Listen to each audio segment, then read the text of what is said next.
Welcome to Superview classes. मैं self Samay Pratap Singh. आज हम 10th क्लास साइंस चैप्टर 5 का पार्ट 2 देखने वाले हैं।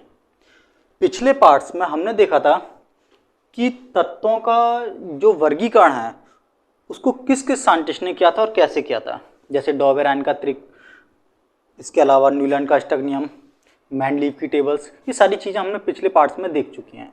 आज का जो पार्ट्स है इसमें हम आधुनिक आवर्त सारणी के बारे में जानेंगे। इसके अलावा इससे रिलेटेड बहुत सारी चीज़ें देखेंगे, जैसे इसके गुण, आवर्त नियम, दोष, ये सारी चीज़ें। इसके अलावा आगे बढ़ने पर परमाणु त्रिज्या घटती है या बढ़ती है, तत्वों का स्थान ज्ञात करना, संयोजकता निकालना, विकर्ण संबंध, ठीक। इसके अलावा अक्रिय गैस निरूपक तत्व या संक्रमण तत्व, आंतरिक संक्रमण तत्व, ये सारी चीज़ों को हम इस वीडियो में देखेंगे। तो देखिए, अभी जो मान्यता प्राप्त है, जिस टेबल की मदद से हम तत्वों का अध्ययन करते हैं वो है हमारी ये टेबल। इसको हम बोलते हैं आधुनिक आवर्त सारणी, या इसका दूसरा नाम है दीर्घाकार आवर्त सारणी। इसको एक और नाम भी दिया जाता है जिसको बोलते हैं बोर की आवर्त सारणी। अब ये बोर कहाँ से आ गए, तो देखिए वो हमें पता चलेगा जब हम इसके बारे में देखेंगे कि ये बनी किस आधार पर। इस जो टेबल में जितने भी तत्व हैं, वैसे 118 करीब तत्व हैं, हालांकि ऐसी बहुत रेयर जगह होती हैं जहाँ ये 118 तत्व मिल जाएं, फिर भी एक तो जगह हैं जैसे याकुत्स्क, ये रूस के साइबेरिया में पड़ता है, वहाँ ये सारे तत्व मिलते हैं। तो इन तत्वों को जो रखने का क्रम है, किस बेसिस पर रखा गया है इस सारणी में, उस आधार को जब हम समझेंगे तो हमें खुद पता पड़ जाएगा कि इसको इस तरह से क्यों बोला जाता है। तो देखो, मैंडलीव ने जो बताया था कि तत्वों का जो वर्गीकरण किया जाता है उसको जो रखा जाता है परमाणु भार के क्रम पर रखा जाता है, लेकिन बाद में मॉजले साइंटिस्ट ने अपने प्रयोगों के आधार पर बताया कि तत्वों का परमाणु भार मैन गुण नहीं है, इसके स्थान पर तत्वों का परमाणु क्रमांक मैन गुण होता है। तत्वों के जो गुणों को व्याख्या करता है वो परमाणु क्रमांक होता है, ना कि परमाणु भार। तो एक तो ये चीज पता पड़ी कि परमाणु क्रमांक मैन है, तो उस आधार पे हमें रखना चाहिए। इसके अलावा दूसरे साइंटिस्ट हैं नील बोर। नील बोर ने परमाणु मॉडल दिया था, जिसको हम पढ़ते हुए 9th में भी पढ़ा होगा आपने, और उस परमाणु मॉडल में इन्होंने इलेक्ट्रॉन का वितरण बताया था कि मतलब इलेक्ट्रॉन कैसे कैसे भिन्न भिन्न कोशों में व्यवस्थित होते हैं। तो इस आधार पर इलेक्ट्रॉनिक विन्यास होता है कि कैसे कैसे इलेक्ट्रॉन भरे जाते हैं। तो इलेक्ट्रॉनिक विन्यास या इलेक्ट्रॉनों का वितरण और मॉजले के प्रयोगों के आधार पर जो पता चला था कि परमाणु क्रमांक मैन होता है, इन दोनों के आधार पर ये आधुनिक आवर्त सारणी का जन्म हुआ। दरअसल इसको बनाने वाले साइंटिस्ट एक दो नहीं बल्कि कई साइंटिस्ट हैं, जैसे कि रॉक, बर्नर, बरी, ठीक है, और भी बहुत सारे साइंटिस्ट हैं। इन दोनों का तो योगदान है ही है, मॉजले और बोर का, ठीक। ये कई सारे साइंटिस्ट हैं जिनका योगदान इस सारणी को बनाने में है। अब ये सारणी का मेन आवर्त नियम क्या है, जैसे हमने मैंडलीव का आवर्त नियम पढ़ा था, उसमें तत्वों का जो गुण है परमाणु भारों के आवर्ती फलन होते थे। इसमें क्या है, इस आधुनिक आवर्त नियम में, इसमें बस इतना सा डिफरेंट है, उसमें परमाणु भार यूज हुआ था और इसमें परमाणु क्रमांक वर्ड का यूज करेंगे, बस इतना सा अंतर है और सेम डेफिनेशन रहेगी, ठीक। तो तत्वों के गुण उनके परमाणु क्रमांकों के आवर्ती फलन होते हैं। मतलब क्या है इस चीज का, तो देखो, तत्वों के गुण, गुण मतलब संयोजकता, परमाणु त्रिज्या, ठीक, ये सारे इनके गुण ही होते हैं। तो ये जो गुण हैं उनके परमाणु क्रमांकों के आवर्ती फलन होते हैं। आवर्ती फलन का मतलब क्या होता है, जैसे जैसे हम इसको रखते हुए जाएंगे और फिर से हम नीचे आएंगे तो इस बार गुण फिर से रिपीट होंगे, ठीक। इसको बोलेंगे आवर्ती फलन, मतलब बार बार आना, ठीक है। बार बार आने को ही क्या बोलते हैं, आवर्ती फलन, ठीक है। जैसे लिथियम 1 इलेक्ट्रॉन देगा, बेरियम 2 इलेक्ट्रॉन देते हैं, बोरान 3 इलेक्ट्रॉन देते हैं, ठीक। इस तरह से गुण क्रम से चेंज हो रहा है, लेकिन फिर से हम नेक्स्ट लाइन में आएंगे इसके नीचे तो वही गुण फिर से आ रहा है, ठीक है। जैसे Na भी 1 इलेक्ट्रॉन देगा लिथियम की तरह, K भी 1 इलेक्ट्रॉन देगा, इसी तरह से B 2 इलेक्ट्रॉन देता है तो Mg भी 2 इलेक्ट्रॉन देगा। तो ये गुण बार बार आ रहा है, इसका मतलब क्या है, ये आवर्ती फलन हो गई, ठीक है। किस आधार पर रखने पर, परमाणु क्रमांकों के आधार पर रखने पर। परमाणु क्रमांक क्या होता था, ये होता था नंबर ऑफ प्रोटॉन, प्रोटॉन की संख्या को ही हम परमाणु क्रमांक कहते हैं, परमाणु क्रमांक, ठीक। प्रोटॉन क्या होता था, जैसे नाभिक होता है, प्रोटॉन और न्यूट्रॉन सेंटर में होते थे और चारों तरफ क्या होते थे, इलेक्ट्रॉन होते थे, ठीक है। तो प्रोटॉन पर पॉजिटिव चार्ज होता था, इनकी संख्या को ही हम परमाणु क्रमांक बोलते हैं, ठीक। आधुनिक आवर्त नियम के बाद नेक्स्ट नंबर आता है हमारा आधुनिक आवर्त सारणी की विशेषता या गुण। तो देखो क्या क्या विशेषताएं या गुण हैं, वो ये सारे हैं, ठीक है। ये हमें याद नहीं करने, बस समझने हैं, क्योंकि ये सब इस टेबल को देखने से ही ये सारे लक्षण हम लिख सकते हैं। तो टेबल को याद करने के लिए नेक्स्ट वीडियो आएगी, उसमें इसको याद करने की पूरी ट्रिक होगी, आसानी से इसको याद कर लोगे, ठीक है। इसके अलावा जो नेक्स्ट वीडियो आएगी उसमें इलेक्ट्रॉनिक विन्यास, जैसे कि यहाँ पे इलेक्ट्रॉनिक विन्यास की जरूरत पड़ेगी, अभी तो हम जो आपका पुराना ज्ञान है उस आधार पर इसको समझोगे, ठीक है। लेकिन आने वाली जो पार्ट 3 है उसमें इलेक्ट्रॉनिक विन्यास को डिटेल में समझेंगे, बल्कि आप 11-12 लेवल का कितना भी तगड़ा इलेक्ट्रॉनिक विन्यास हो, किसी का भी आसानी से निकाल पाएंगे, ठीक। तो देखिए आधुनिक आवर्त सारणी के गुण, क्या क्या गुण है। पहली चीज है तत्वों को उनके बढ़ते हुए परमाणु क्रमांक के आधार पर रखा गया है। यही तो हमारा आवर्त नियम था, तत्वों को किस क्रम में रखा गया है, परमाणु क्रमांक के बढ़ते हुए क्रम में रखा गया है। तो देखो ये हाइड्रोजन का 1 है, हीलियम का 2 है, लिथियम का 3, 4, 5, 6, तो ये क्या है 6, 7, 8, 9, 10, 11, 12, ये जो ऊपर दिए गए ये क्या है, हमारे परमाणु क्रमांक हैं। तो बढ़ते हुए परमाणु क्रमांक के रूप में 19, 20, 21, 22, 23, ठीक। तो हमने ये लिख दिया, जैसा देखा वैसा लिख दिया।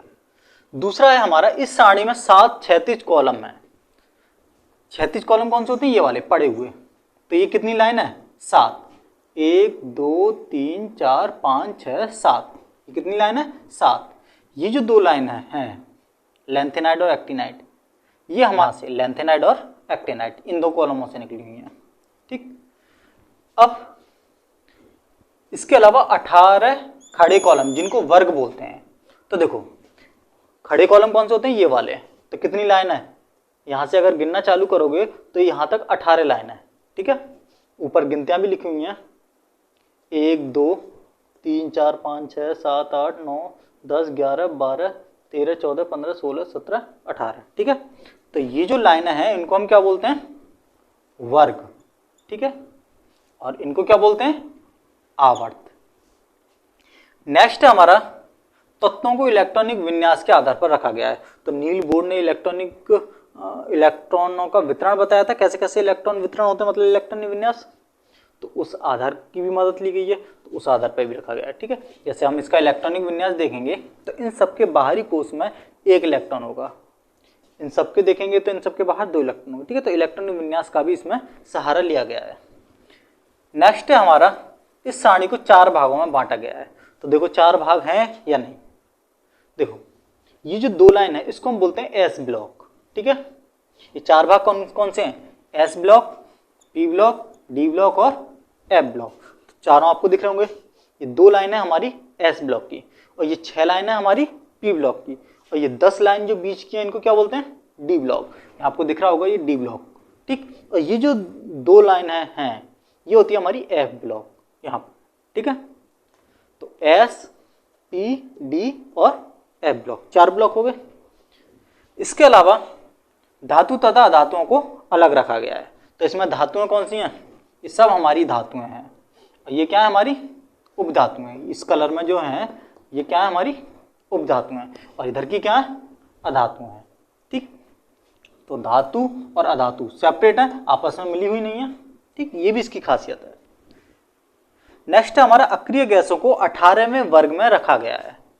अक्रिय गैसें कौन सी होती हैं, नोबल गैस, जो किसी से क्रिया नहीं करती। ऐसा क्यों, क्योंकि इनके ऑलरेडी बाहरी कोष में 8 इलेक्ट्रॉन होते हैं, और जिसके बाहरी कोष में 8 इलेक्ट्रॉन होते हैं वो पूरी तरह से संतुष्टि का एहसास करता है, इसलिए वो किसी क्रिया नहीं करता।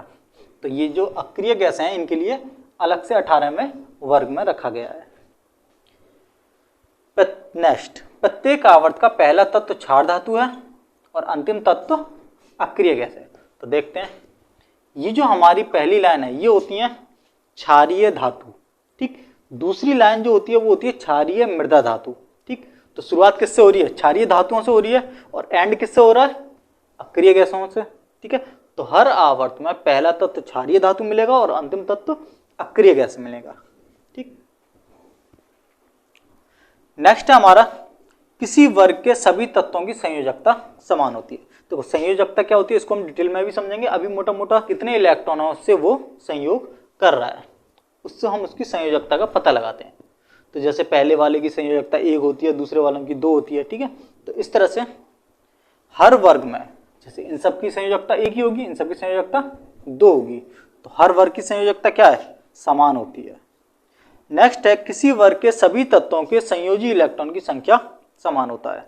संयोजी इलेक्ट्रॉन क्या होते हैं, बाहरी कोष में उपस्थित इलेक्ट्रॉनों को ही हम संयोजी इलेक्ट्रॉन कहते हैं, ठीक। जैसे इन सब के बाहरी कोष में 1 इलेक्ट्रॉन होगा, इन सब के बाहरी कोष में 2 इलेक्ट्रॉन होंगे, इनके 3, इनके 4, ठीक। इस तरह से ये संयोजी कोष में इलेक्ट्रॉन की संख्या एक वर्ग में समान होती है।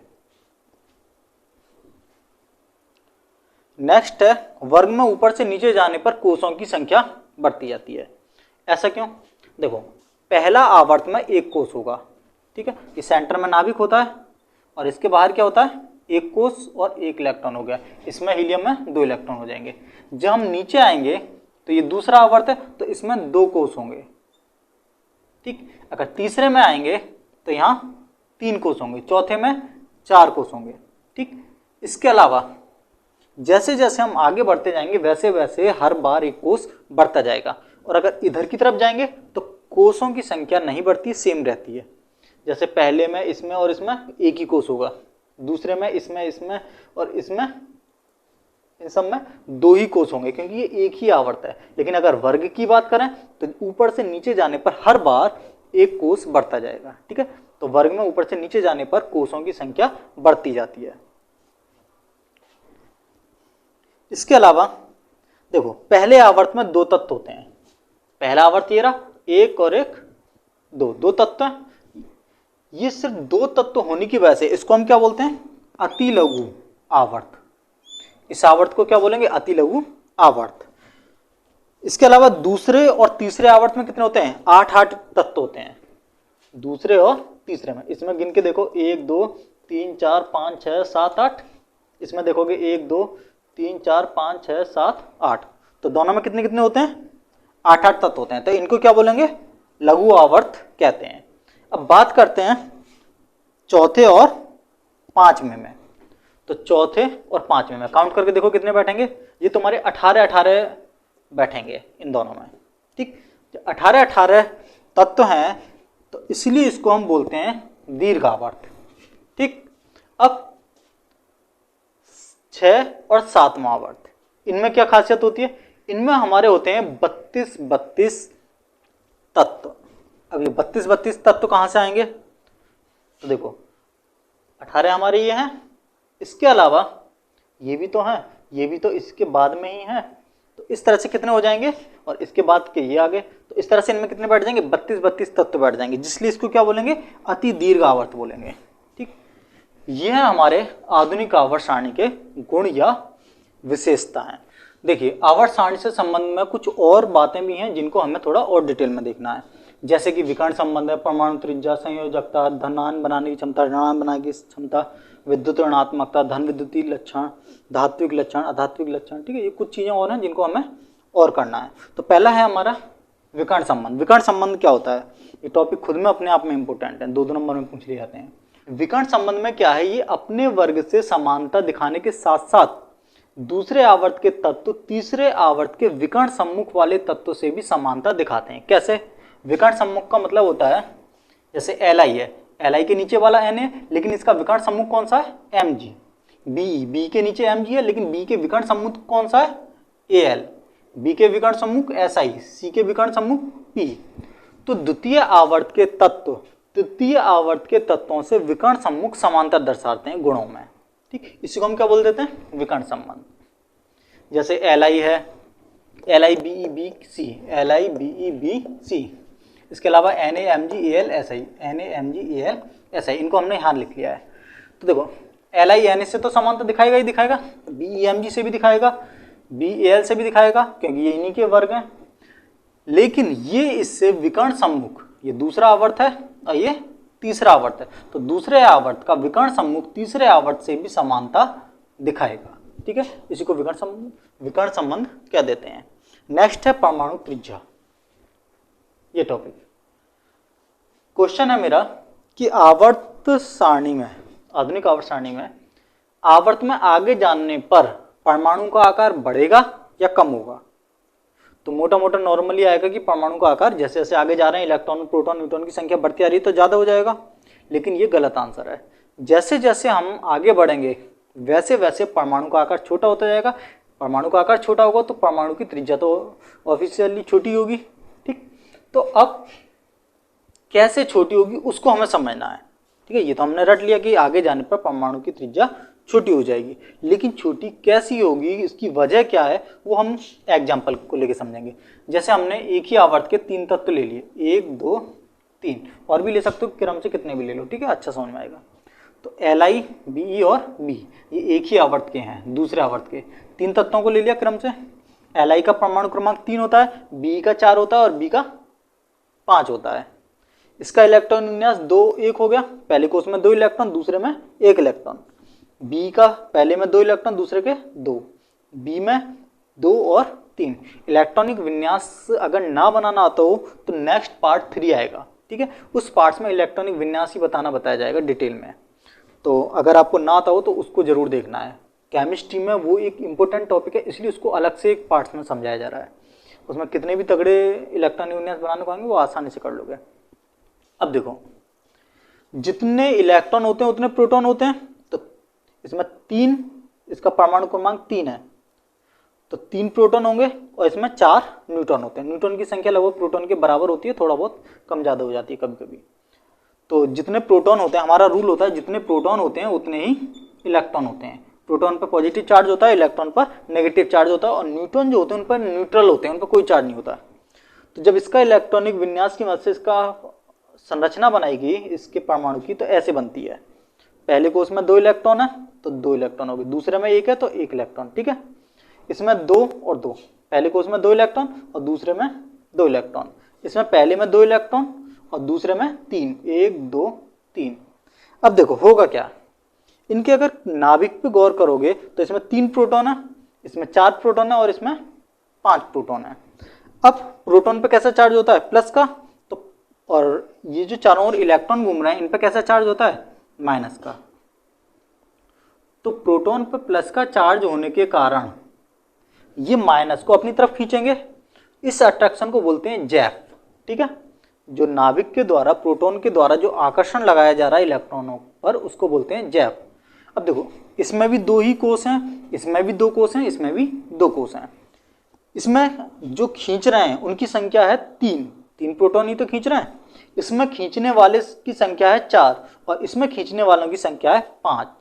ठीक, और कोष कितने, 2 ही कोष हैं। जब इलेक्ट्रॉन खींचेंगे तो पूरा कोष ही छोटा हो जाएगा। ठीक, तो कौन ज्यादा ताकत से खींच पाएगा, तो इसमें 3 है तो ये कम ताकत से खींच पाएंगे, इसमें 4 है तो ज्यादा ताकत से खींच पाएंगे, इसमें 5 है तो और ज्यादा ताकत से खींच पाएंगे। तो इसमें जैसे जैसे हम आगे जाते हैं तो प्रोटॉन की संख्या नाभिक में बढ़ती जाती है। जब प्रोटॉन की संख्या बढ़ती जाती है तो वो उतने ही ज्यादा जैफ लगाकर कोषों को अपनी तरफ खींच लेते हैं। कोषों का मतलब उसमें होने वाले इलेक्ट्रॉनों को अपनी तरफ खींच लेते हैं। इलेक्ट्रॉन खिंचाएंगे तो कोष भी छोटे हो जाएंगे, कोष भी छोटे हो जाएंगे तो क्या होगा, इसका आकार भी छोटा होता जाता है। ठीक है, तो हम मोटा मोटा देख सकते हैं कि आवर्त में आगे जाने पर जैफ बढ़ता है। ठीक है, जैफ बढ़ने से परमाणुओं का आकार छोटा होता जाता है। ठीक, तो आगे जाने पर क्या होता है, परमाणुओं का आकार छोटा होता जाता है और नीचे जाने पर क्या होगा, बढ़ेगा। देखो, एक मोटा मोटा इस आवर्त सारणी की खासियत होती है, जो चीज ये इसी में नहीं, परमाणु के आकार में नहीं, बाकी जितने भी लक्षण होंगे, ये सभी लक्षण जितने भी हैं, इन सबकी एक खासियत है कि अगर कोई लक्षण आगे जाने पर बढ़ता है तो नीचे जाने पर वो घटेगा। ठीक है, नीचे जाने पर घटेगा तो कहाँ बढ़ेगा, ऊपर जाने पर बढ़ेगा। इसके अलावा अगर आगे जाने पर घटता है मतलब इधर जाने पर बढ़ेगा। फिर देखो, आगे जाने पर अगर कोई चीज घटती है तो नीचे जाने पर वो बढ़ेगी, और आगे जाने पर कोई चीज बढ़ती है तो नीचे जाने पर वो घटेगी। ठीक है, मतलब एक तरफ बढ़ती है तो दूसरी तरफ घटती है, और एक तरफ घटती है तो दूसरी तरफ बढ़ती है। ये सीधा सीधा सिद्धांत होता है। अब देखो, नेक्स्ट टॉपिक है हमारा संयोजकता। संयोजकता क्या होती है, संयोजकता का मतलब होता है संयोग करने की क्षमता। किसी परमाणु द्वारा अन्य परमाणुओं के साथ संयोग करने की क्षमता ही क्या कहलाती है? संयोजकता। और ये किस पर डिपेंड करती है? उसके संयोजी इलेक्ट्रॉनों पर डिपेंड करती है। संयोजी इलेक्ट्रॉन क्या होते हैं? ये बाहरी वाले इलेक्ट्रॉन। ये क्या होते हैं? इनके संयोजी इलेक्ट्रॉन जो बाहर होते हैं, यही तो संयोग करके बॉन्ड बनाएंगे।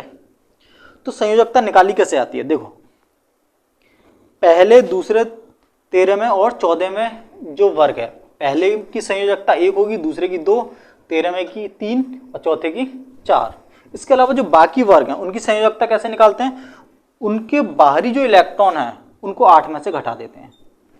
8 माइनस संयोजी इलेक्ट्रॉन, वही जो आंसर आएगा वही हमारी संयोजकता निकलती है। जैसे n को देखते हैं, n कितना होता है? 7 होता है, 2 और 5, ठीक है। 4 तक तो सेम ही होती है संयोजी इलेक्ट्रॉनों के बराबर, लेकिन जब 5 होगी, 4 से ज्यादा होगी, तो इसको क्या करेंगे? 8 में से माइनस कर देंगे संयोजी इलेक्ट्रॉन। संयोजी इलेक्ट्रॉन बाहर वाला होता है, तो 5 को माइनस कर दिया, कितना हो गए? 3 बची। तो नाइट्रोजन की संयोजकता कितनी होगी? 3। इसके अलावा ऑक्सीजन की देखेंगे तो ऑक्सीजन का कितना होता है? 2 और 6। तो क्या करेंगे? 8 में से 6 को माइनस कर देंगे, 8 माइनस संयोजी इलेक्ट्रॉन है, संयोजी इलेक्ट्रॉन 6, तो कितना बच गया? 2। तो इसकी संयोजकता 2 हुई, ठीक है। और F की संयोजकता 1 और नियॉन की 0, ठीक, क्योंकि ये अक्रिय गैस है और अक्रिय गैसों की संयोजकता हमेशा 0 होती है, क्योंकि उनके बाहर 8 इलेक्ट्रॉन होते हैं और 8 में से 8 घटाएंगे तो कितना बचेगा? 0। अब देखिए, नेक्स्ट है हमारा धनायन बनाने की क्षमता। तो देखो, होता क्या है, ये धनायन ऋणायन जितने भी बनते हैं वो इसलिए बनते हैं क्योंकि हर कोई अपने अष्टक पूरा करना चाहता है। अष्टक का मतलब क्या है? अपने बाहरी कोश में 8 इलेक्ट्रॉन करना चाहता है। अब 8 इलेक्ट्रॉन कैसे करेंगे? देखो, इस चीज को अगर समझ लोगे तो बहुत सारी चीजें अपने आप समझ में आने लगेंगी।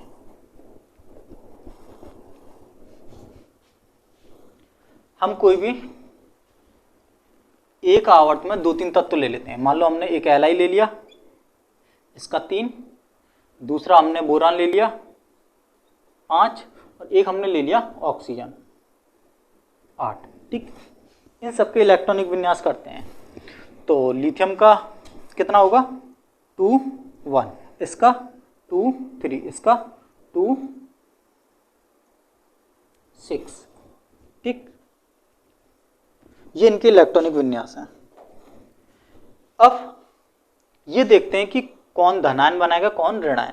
तो देखो, जैसा कि अष्टक नियम है कि हर कोई अपने बाहर 8 इलेक्ट्रॉन करना चाहता है। कभी कभी 8 नहीं होते हैं तो अपना 2 में ही संतुष्टि महसूस करते हैं कुछ तत्व, ठीक है। 8 अगर बनाना भारी पड़ता है तो वो 2 में ही खुशी महसूस करते हैं। इसके लिए 8 करने के लिए 2 रास्ते हैं। 2 क्या, ये 8 कर ही नहीं पाएगा, इसको 7 इलेक्ट्रॉन लेने पड़ेंगे, जो कि इम्पॉसिबल है। 7 को इतना है ही नहीं, जो 7 देगा वो 1 इलेक्ट्रॉन लेके अपने खुद के भी तो 8 कर लेगा, तो 7 तो कोई देने वाला नहीं है। तो उसके पास एक ही रास्ता है कि ये अपना 1 इलेक्ट्रॉन निकाल दे। इस पर +1 हो जाएगा, Li प्लस, क्योंकि इसने 1 इलेक्ट्रॉन निकाल दिया। तो इस पर क्या हो जाएगा? एक माइनस की कमी हो जाएगी, जिसकी वजह से Li प्लस हो गया। अब इसको देखें तो ये क्या करेगा?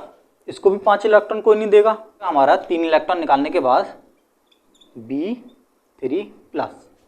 अब इसको देखते हैं, इसके पास 2 रास्ते हैं, या तो 6 निकाल दे या 2 ले ले। तो कौन सा सिंपल पड़ रहा है? 6 निकालना या 2 लेना? 2 लेना इसको सिंपल पड़ेगा, क्योंकि 6 निकालना थोड़ा बड़ी चीज है, 6 संख्या ज्यादा होती है। तो ये 2 इलेक्ट्रॉन किसी से ले लेगा और इसका क्या हो जाएगा? वो 2 माइनस, ठीक है। 2 इलेक्ट्रॉन जब 2 माइनस बाहर के इस पे आ जाएंगे तो 6 की जगह कितने हो जाएंगे? 8 इलेक्ट्रॉन हो जाएगा, ये अष्टक पूरा हो जाएगा, ठीक। तो आगे जाने पे हम देखेंगे, देखो ये पहले वाले क्या कर रहे हैं? ये धनायन बना रहे हैं, और आगे जाने पे क्या हो रहा है? ऋणायन बना रहे हैं, ठीक। अगर और एग्जाम्पल लेना हो, चलो वैसे इतने ही काफी है। अब देखो, धनायन बनाने की क्षमता, तो इसमें क्या पता लग रहा है? इससे Li ये रहा, B ये रहा और ऑक्सीजन ये रहा। तो आगे जाने पर धनायन बनाए जा रहे हैं या ऋणायन? तो इसमें देखने पर पता चल रहा है आगे जाने पर ऋणायन बनाए जा रहे हैं और शुरुआत में क्या बना रहे हैं? धनायन बना रहे हैं। तो धनायन बनाने की क्षमता किधर ज्यादा है? धनायन बनाने की क्षमता इधर की तरफ ज्यादा है, मतलब आवर्त में इस ओर जाने पर धनायन की बनाने की क्षमता ज्यादा है। मोटा मोटा क्या है? आगे जाने पर घट रही है धनायन बनाने की क्षमता, क्योंकि इधर बढ़ रही है तो इधर घटेगी, और आगे जाने पर घटती है तो नीचे आने पर क्या होगी? बढ़ेगी, ठीक। कोई चीज़ आगे जाने पर घटती है तो नीचे जाने पर बढ़ेगी, और आगे जाने पर बढ़ती है तो नीचे जाने पर वो घटेगी, उल्टा होता है। तो इसमें क्या हो रहा है, इस ओर और नीचे की ओर जाने पर धनायन बनाने की क्षमता बढ़ती है। अब धात्विक गुण, तो देखो ये वाली क्या है, धातुएं हैं हमारी, ठीक, ये सारी धातुएं हैं, ये उपधातुएं और ये अधातुएं हैं। तो आगे जाने पर क्या हो रहा है, ये धातुओं से कहाँ किस ओर जा रहे हैं हम, अधातुओं की ओर। तो धात्विक गुण कहाँ मिलेगा, इधर तो अधातुएं और ये अक्रिय गैस है, तो धात्विक गुण इधर आने पर हमें धातुएं प्राप्त होंगी और इधर जाने पर अधातु। तो इधर की ओर क्या होगा, धात्विक गुण बढ़ेगा और इधर जाने पर धात्विक गुण कम होगा, ठीक है। तो धात्विक गुण क्या होगा, इधर जाने पर बढ़ेगा और नीचे जाने पर भी बढ़ेगा, ठीक है, क्योंकि आगे जाने पर धात्विक गुण घट रहा है तो नीचे जाने पर बढ़ेगा। अच्छा, अगर अधात्विक गुण पूछता है तो अधातु ऐसे हो रहे हैं, तो इधर की ओर जाने पर, आवर्त में आगे की ओर जाने पर अधात्विक गुण बढ़ेगा, और आगे जाने पर बढ़ेगा तो नीचे जाने पर कम होगा। अब ऋण विद्युतीय लक्षण, ऋण विद्युतीय लक्षण क्या होता है, इलेक्ट्रॉन लेने की प्रवृत्ति। तो यहाँ पे देखोगे इन्होंने इलेक्ट्रॉन दिया है तो ये धन विद्युतीय लक्षण है, क्योंकि धनायन बना रहे हैं, ये ऋणायन बना रहे हैं तो इनका क्या है, ये ऋणायन ले रहे हैं, तो ये ऋण विद्युतीय लक्षण दिखाते हैं। तो आगे जाने पर ऋण विद्युतीय लक्षण बढ़ता है और पीछे नीचे जाने पर क्या होगा, घटेगा। आगे जाने पर जो चीज़ बढ़ती है नीचे जाने पर घटती है, ठीक है। तो कुछ चीज़ें और थी जिनको हमें समझना आता है। देखिए, आधुनिक आवर्त सारणी की इतनी सुधार करने के बाद भी कुछ दोष रह गए हैं। जैसे कि पहला दोष है हमारा हाइड्रोजन का सही स्थान ना मिल पाना। हाइड्रोजन हमारी गैस है, इसलिए इसको गैस में रखना चाहिए, लेकिन इसको फिर भी यहाँ धातुओं के साथ रख दिया है। वो क्यों रखा गया है, क्योंकि इसके बाहर एक इलेक्ट्रॉन होता है और इन सबके बाहर भी एक इलेक्ट्रॉन होता है, ठीक, इसलिए इसको यहाँ रखना मजबूरी है, जबकि ये हमारी धातु है और वो हमारी धातु नहीं है, तो ये इसका सही स्थान नहीं है। इसके अलावा लैंथेनाइड और एक्टिनाइड श्रेणियाँ, ये लैंथेनाइड ये हैं और एक्टिनाइड ये हैं, इसको आवर्त सारणी में जगह नहीं मिल पाई है, इसीलिए इसको बाहर रखना पड़ा है, ठीक है। तो ये भी इसकी कमी है। तीसरा हम इसको भी लिख सकते हैं, ठीक है, हालांकि इन्होंने बोला है कि समस्थानिक और संभारिक। देखो, समस्थानिक और संभारिक, जैसे हाइड्रोजन के 3 रूप होते हैं, प्रोटियम, ड्यूटेरियम और ट्राइटियम, ठीक है, H11, H12, H13। इसी तरह से कार्बन के भी समस्थानिक हैं और भी कई सारे तत्वों के समस्थानिक होते हैं। इनको अलग से रखने के लिए कोई सेपरेट जगह नहीं है, हालांकि इन्होंने बोला कि समस्थानिकों को भी एक ही जगह रखा जाएगा, ठीक है। हाइड्रोजन के तीनों समस्थानिक इसी जगह पर आएंगे, ठीक, लेकिन इनको अलग से व्यवस्था नहीं है, तो इसको भी आप इसमें शामिल कर सकते हो। तो ये हमारी है आवर्त सारणी के दोष। देखिए, आवर्त सारणी में तत्वों का स्थान निकालना, ये हमारा बहुत इंपॉर्टेंट टॉपिक है, आता है काफ़ी। देखो कैसे निकालते हैं, इसके लिए हमें स्थान निकालने के लिए 2 चीज़ों का पता करना होता है, कोई भी तत्व किस आवर्त में है और किस वर्ग में है। जैसे मोटा मोटा अगर हम देखें, बी का स्थान देखें, तो बी का स्थान क्या है, बी हमारा दूसरे आवर्त में आता है और 13वें वर्ग में आता है।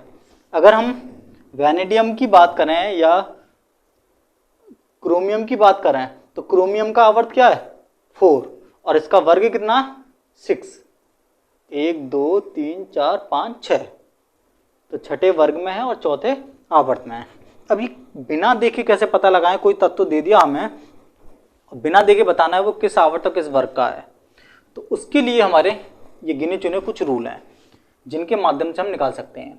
तो देखो, आवर्त निकालने का क्या तरीका होता है, बाहरी मुख्य क्वांटम संख्या, ठीक, मुख्य क्वांटम संख्या क्या होती है, इसका मोटा मोटा देख सकते हो बाहरी कोष, ठीक, बाहरी कोष जो होगा उसकी संख्या ही हमारा आवर्त होगी, ठीक। अब वर्ग कैसे निकालेंगे, तो देखो इलेक्ट्रॉनिक विन्यास से पता पड़ जाता है कि एस ब्लॉक का, पी ब्लॉक का या डी ब्लॉक का। जब पता पड़ जाएगा तो फिर उसके अकॉर्डिंग रूल लगा लेंगे।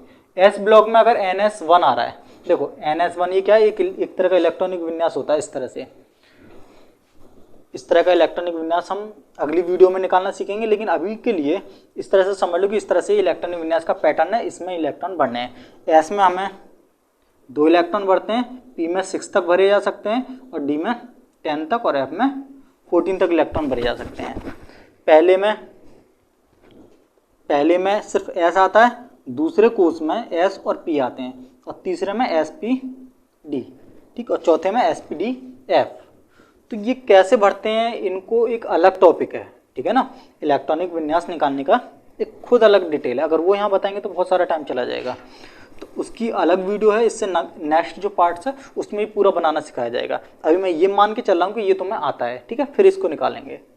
तो देखो वर्ग निकालने का क्या तरीका होता है, NS1 अगर हमारा एंड में आता है तो हमारा ये 1 दिख रहा है तो ये 1 ही हमारा आवर्त हो जाएगा। इसमें 2 इलेक्ट्रॉन दिख रहे हैं तो ये 2 हमारा दूसरा वर्ग हो जाएगा। अगर 1 इलेक्ट्रॉन तो 1 वर्ग और 2 इलेक्ट्रॉन है तो दूसरा वर्ग। अब पी ब्लॉक आता है तो ये वाला पी ब्लॉक की खासियत क्या है, अगर पी ब्लॉक का हमें वर्ग निकालना हो तो उसमें हम क्या करते हैं, पी में इलेक्ट्रॉन की संख्या में 12 प्लस कर देते हैं। पी में जितने भी इलेक्ट्रॉन होंगे जहां पे भी ये रुकेगा उसमें क्या प्लस कर देंगे, 12 प्लस कर देंगे। वो मोटा मोटा दिख ही रहा है, 2 S के हो गए और ये 10 D के हो गए, 10 और 2 12 लाइन है तो ये 12 लाइन तो प्लस करेंगे ही करेंगे। इसके बाद फिर पी में ये P1 की लाइन है, ये P2 की है, P3 की, P4 और P5 और P6। तो इस तरह की जितने भी पी में इलेक्ट्रॉन होंगे उनको 12 में प्लस कर देंगे।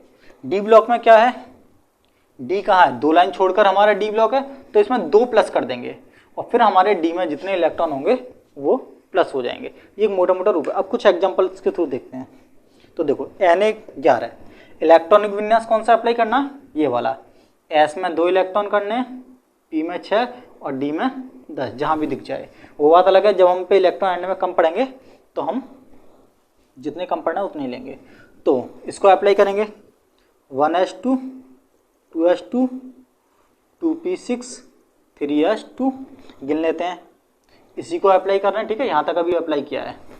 तो 2s में 2 इलेक्ट्रॉन, P में 6 और D में 10, तो 2 और 2 4, 4 और 6 10। अब एक बचा है, S में 2 आते हैं लेकिन हमारे पास बचा ही एक है तो एक ही रखेंगे।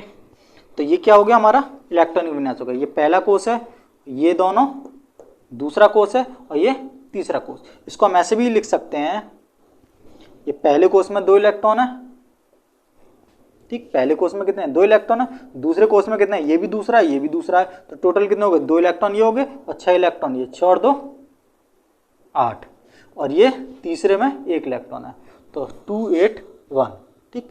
लेकिन हमें ये सीखना है क्योंकि इससे हम बहुत सारी चीजें निकाल सकते हैं। अब देखो ये जहां जिस उपकोष पर खत्म होता है वही हमारा ब्लॉक होता है। S पर खत्म हो रहा है तो S ब्लॉक, P पर खत्म होता तो P ब्लॉक और D पर खत्म होता तो D ब्लॉक। S में कितने इलेक्ट्रॉन है, 1 इलेक्ट्रॉन है तो इसका वर्ग कितना हो जाएगा, 1। NS1 है, N मतलब कोई भी संख्या हो सकती है, तो वर्ग कितना हो गया, 1। और आवर्त क्या होगा, बाहरी मुख्य क्वांटम संख्या। तो बाहरी मुख्य क्वांटम संख्या कौन सी होती है, ये वाली। तो सबसे अधिक कितना है, 3। तो इसका मोटा मोटा वर्ग हो गया हमारा, चलो पहले आवर्त लिखते हैं, आवर्त हो गया हमारा 3 और वर्ग हो गया हमारा, S में 1 इलेक्ट्रॉन है तो 1, ठीक है। अब 17 को देखते हैं, तो 1s2 2s2 2p6 3s2 3p6 4s2 check कर लेते हैं, 2 और 2 4, 4 और 6 10 और 2 12 और 6 18। यहाँ पे ज़्यादा हो गया तो इसको लिखने की जरूरत ही नहीं है। तो यहाँ कितना लिखना पड़ेगा, 3p5। काउंट कर लो इसको, ये कितने बैठ रहे हैं, 2 और 2 4 और 6 10 और 2 12 और 5 17, ठीक। अब कहाँ पर खत्म हो रहा है, P पे खत्म हो रहा है तो P ब्लॉक का होगा। अब P ब्लॉक का होगा तो इसका वर्ग कितना होगा, 12 प्लस P में इलेक्ट्रॉन, तो आराम से निकाल लेंगे। तो अब पहले आवर्त निकालते हैं, इसका आवर्त कितना होगा, आवर्त है मुख्य क्वांटम संख्या। मुख्य क्वांटम संख्या कितना है, ये 3 है, या अधिकतम क्वांटम संख्या भी लिख सकते हैं। तो अधिकतम संख्या में 3 दिख रही है तो आवर्त हो गया हमारा 3। वर्ग अगर निकालें तो वर्ग कितना है, P का है तो P में क्या करते हैं, 12 प्लस P में इलेक्ट्रॉन, तो 12 प्लस 5 है तो 5 कर दिए, कितना हो गया 17, ठीक है। तो देख लो तीसरे और 17वें वर्ग में, तो तीसरा आवर्त और 17वां, ये यहाँ पे Cl मिल गया हमें। अब next vanadium 23, 1s2 2s2 2p6 3s2 3p6 4s2 3d10 count कर लेते हैं, 2 और 2 4 और 6 10 और 2 12 और 6 18 19 20। अब ये ज़्यादा हो गया और 3 23, ठीक है। डी में 10 तक आ सकते हैं, लेकिन हमारे पास 10 इलेक्ट्रॉन है ही नहीं, 3 है तो 3 हमने यहाँ रख दिया। अब देखो इसका आवर्त क्या होता है, बाहरी मुख्य क्वांटम संख्या या अधिकतम क्वांटम संख्या। तो अधिकतम इसमें क्या दिख रही है, 4, ठीक है। ये ऊर्जा क्रम होता है, इसलिए पहले एस में भरे जाते हैं, फिर पहले 4 एस में भरे जाएंगे, फिर 3 डी में भरे जाएंगे, ठीक है ना। तो ऊर्जा लेवल के अकॉर्डिंग ये क्रम है, तो इसलिए पहले 4 आ रहा है, ठीक है। ये नहीं कि 4 बाद में रख देंगे। तो अधिकतम कौन सा है, 4 है। तो आवर्त कितना हो जाएगा हमारा, 4। अब वर्ग कैसे निकालेंगे, तो देखो इसके डी वाला भरा जा रहा है, डी में भरे जा रहे हैं इलेक्ट्रॉन, आखिरी डी है, तो ये डी ब्लॉक का हो गया। और डी ब्लॉक के क्या रूल है, 2 प्लस डी में इलेक्ट्रॉन। तो वर्ग कैसे निकालेंगे, 2 प्लस डी में इलेक्ट्रॉन कितने हैं, 3 कितना हो गया, 5। तो पांचवा हमारा, ये पांचवा वर्ग में वेनेडियम आ गया, और चौथा आवर्त, ठीक। अगर ऑक्सीजन का निकालेंगे तो 1s2 2s2 2p4, 2 और 2 4 और 4 8। अब इसका आवर्त निकालेंगे तो कैसे निकलेगा, नहीं, आवर्त होता है हमारा मुख्य क्वांटम संख्या। मुख्य क्वांटम संख्या क्या होगी, तो देखो मुख्य क्वांटम संख्या हमारी कितनी है, अधिकतम 2, तो आवर्त हो गया 2। वर्ग कैसे निकालेंगे, 12 प्लस पी में इलेक्ट्रॉन, तो कितना हो गया, 12 प्लस पी में कितने इलेक्ट्रॉन है, 4, तो कितना हो गया, 16, ठीक। तो इसका 16 और 2 इसका आवर्त हो गया। तो इस तरह से हम तत्वों का आवर्त सारणी में स्थान निकाल सकते हैं, ठीक है। देखिए इलेक्ट्रॉनिक विन्यास के आधार पर तत्वों को इतने प्रकार के बांटा गया है। अब ये अलग से भी आते हैं कि अक्रिय गैस, उत्कृष्ट गैस, निरूपक तत्व, संक्रमण तत्व, आंतरिक संक्रमण तत्व, ये सब क्या होते हैं, ठीक है। तो देखो क्रम बाई क्रम देखते हैं। सबसे पहले अक्रिय गैस या उत्कृष्ट गैस है। इनको आप जानते ही हैं कि 18वें वर्ग के जो गैसें होती हैं जो किसी से क्रिया नहीं करती, उनको क्या बोलते हैं, अक्रिय गैस या उत्कृष्ट गैसें कहते हैं। और ये क्रिया क्यों नहीं करती, क्योंकि इनके बाहरी कोश में 8 इलेक्ट्रॉन होते हैं, इस वजह से किसी से क्रिया नहीं करते हैं। दूसरा है हमारा निरूपक तत्व। निरूपक तत्व क्या होते हैं, एस और पी ब्लॉक के वो तत्व जिनका बाह्य कोश अपूर्ण होता है, उसको हम क्या बोलते हैं, निरूपक तत्व कहते हैं। इसमें 18वां जो वर्ग है उसको छोड़ दिया जाता है, क्योंकि 18वें वाले में पूरी तरह से कोश भरे हुए होते हैं। इससे पीछे वाले जो हैं पी ब्लॉक के जितने भी हैं और एस ब्लॉक के जितने भी हैं, इनका बाहरी कोश अपूर्ण होता है, इसलिए इनको क्या बोलेंगे हम, निरूपक तत्व कहते हैं। संक्रमण तत्व क्या होते हैं, ये डी ब्लॉक वाले तत्व होते हैं। डी ब्लॉक के वो तत्व जिनका डी उपकोश अपूर्ण भरा हो, ठीक है।